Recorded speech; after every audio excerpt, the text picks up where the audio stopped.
So good morning to everyone.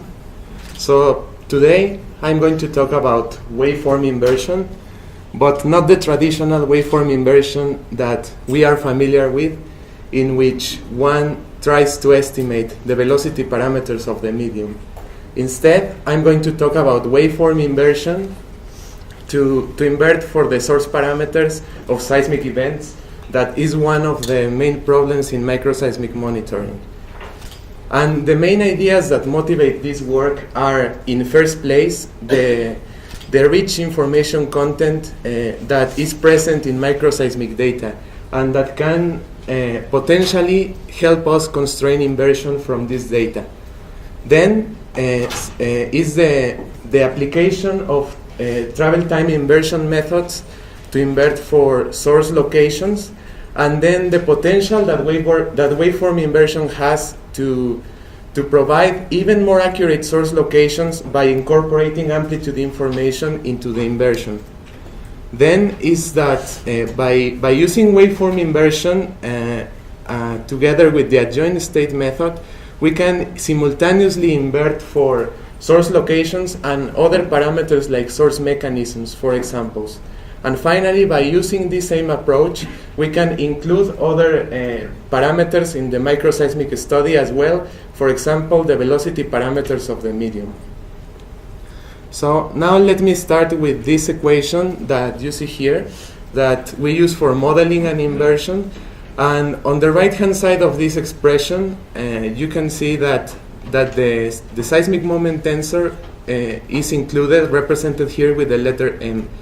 And this seismic moment-tensor describes the generation mechanisms of seismic events in the subsurface.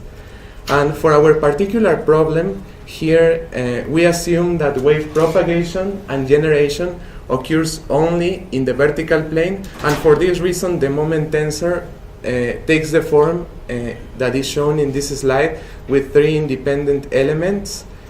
And then consider that we have this geometry here, this fault geometry, where we have a dipping fault and the deep plane of the fault coincides with the vertical plane defined by the coordinate axes x1 and x3, and we can also define the deep angle theta and the slip direction in the direction of the fault plane.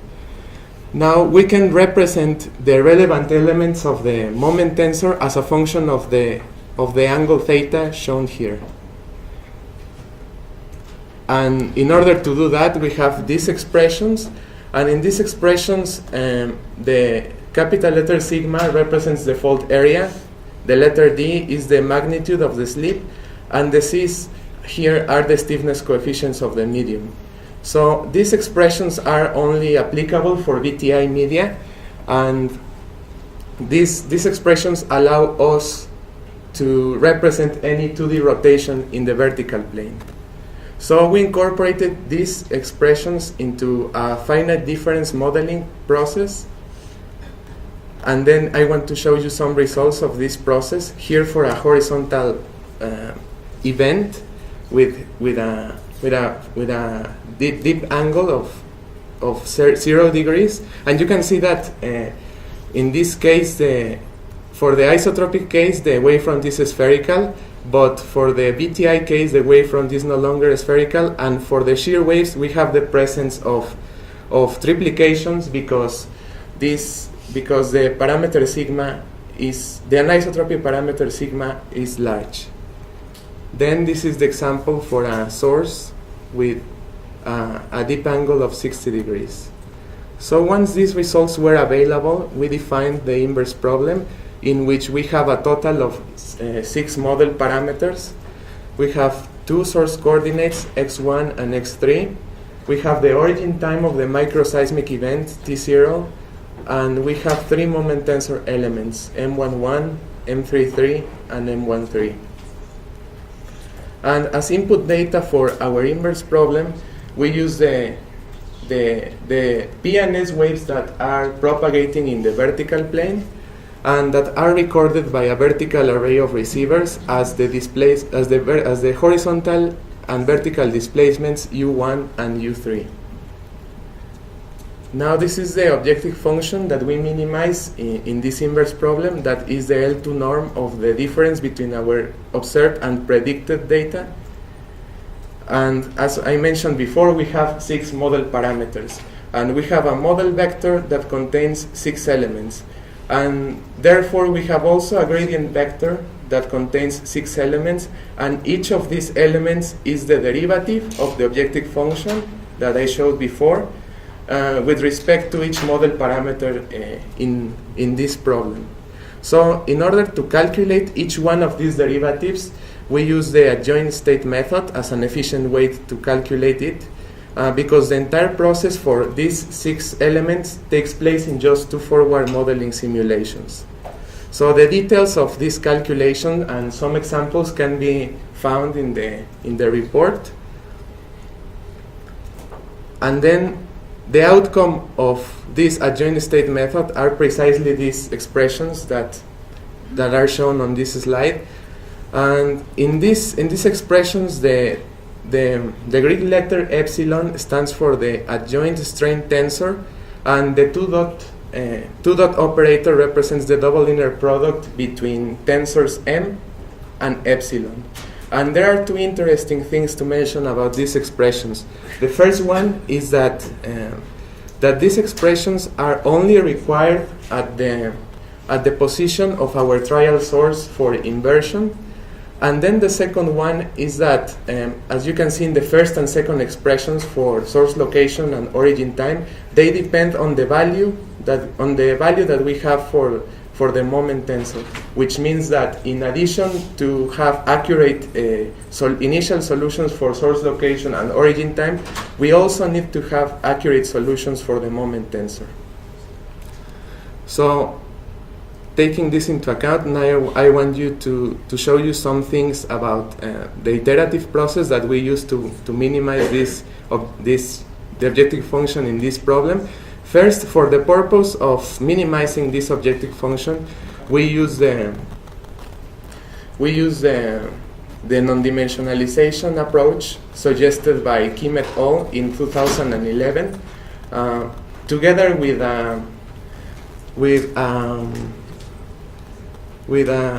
another approach that was suggested by them.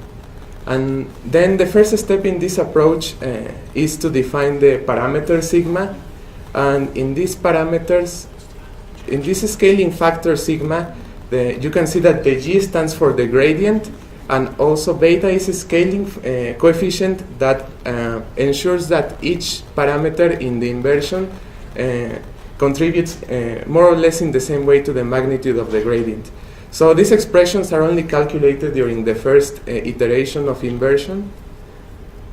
And then what we search here is in the first expression here, it's a conventional model updating equation.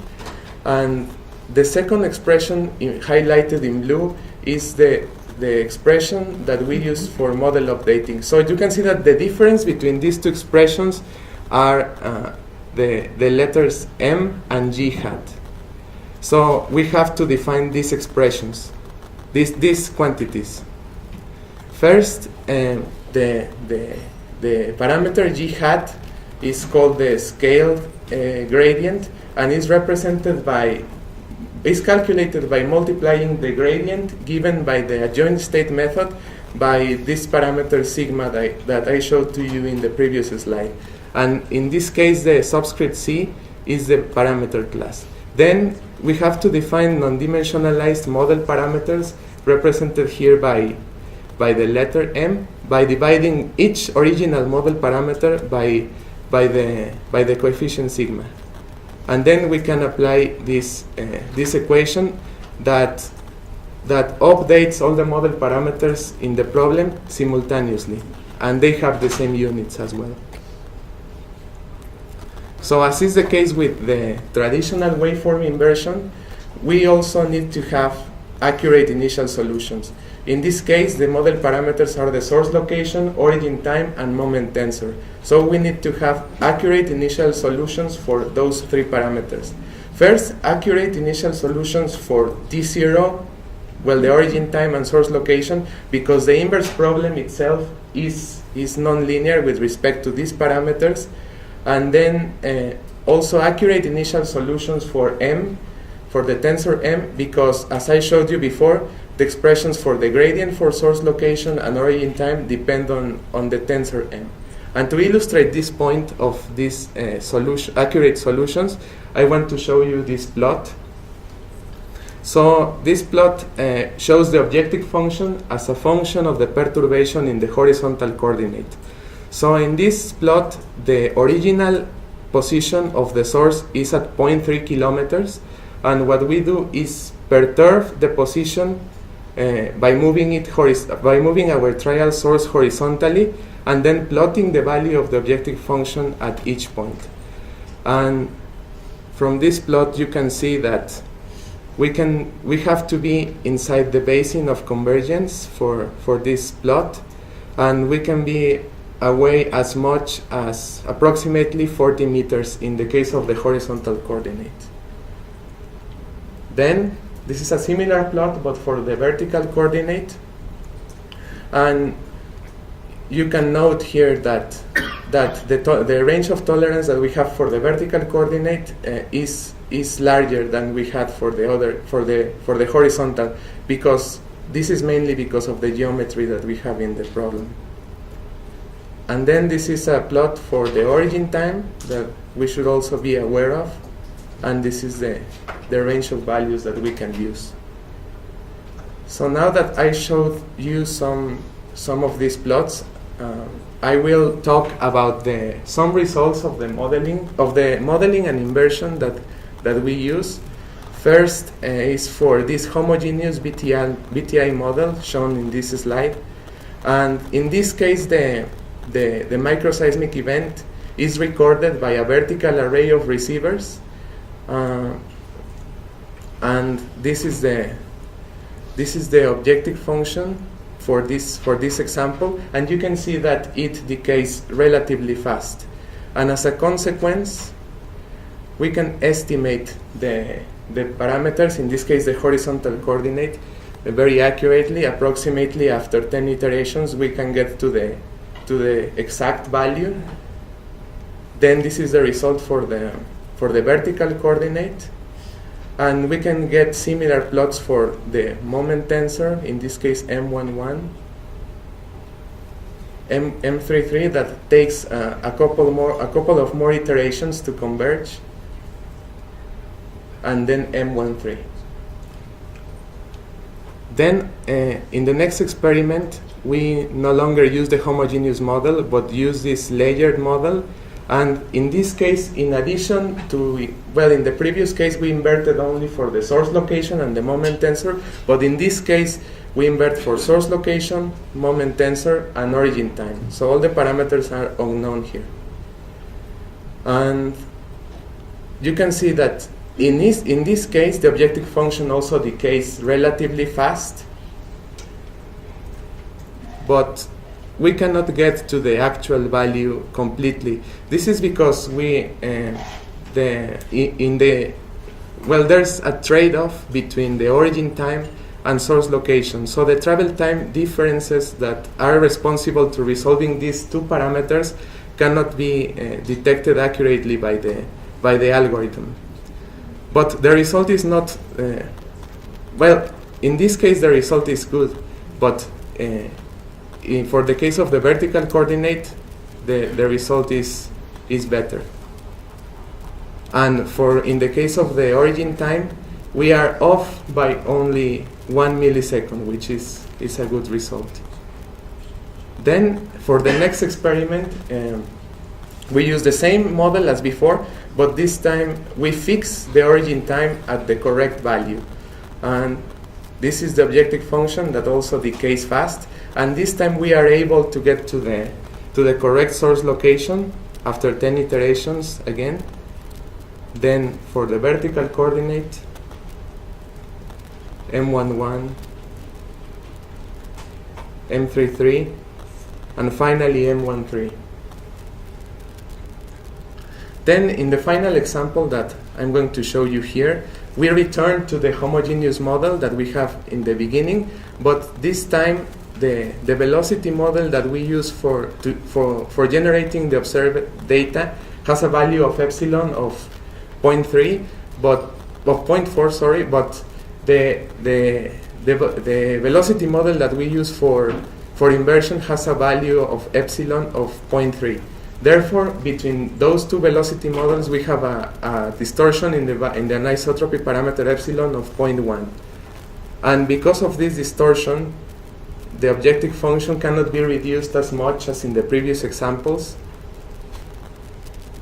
And also, we cannot get to the right solution. We are off like 5 meters in the case of the horizontal coordinate, but the result is better for the vertical coordinate.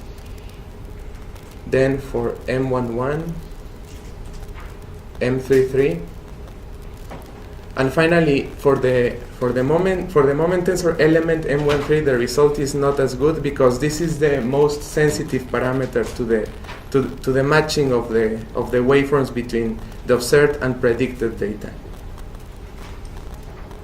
So to summarize this presentation, we implemented elastic waveform inversion for microseismic data, but to invert for the source parameters of the medium.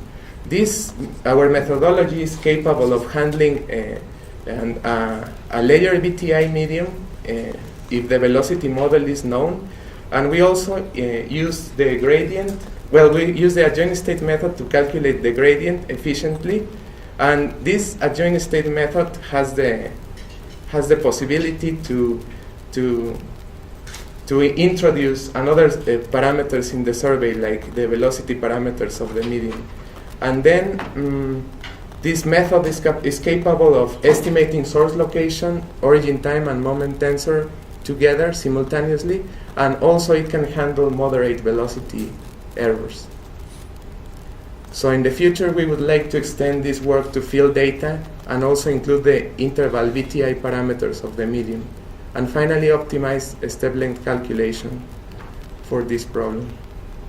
So finally, we would like to acknowledge first Dr. Vladimir Grechka for suggesting the project to us and making significant contributions to it. Then also Esteban and Nishant for helping us, especially in the technical part. And also Dr. Jerome Trump from Princeton for helping us with some issues of gradient calculation. And finally, CWP and A-Team. So thank you, and now I'll be happy to answer your questions.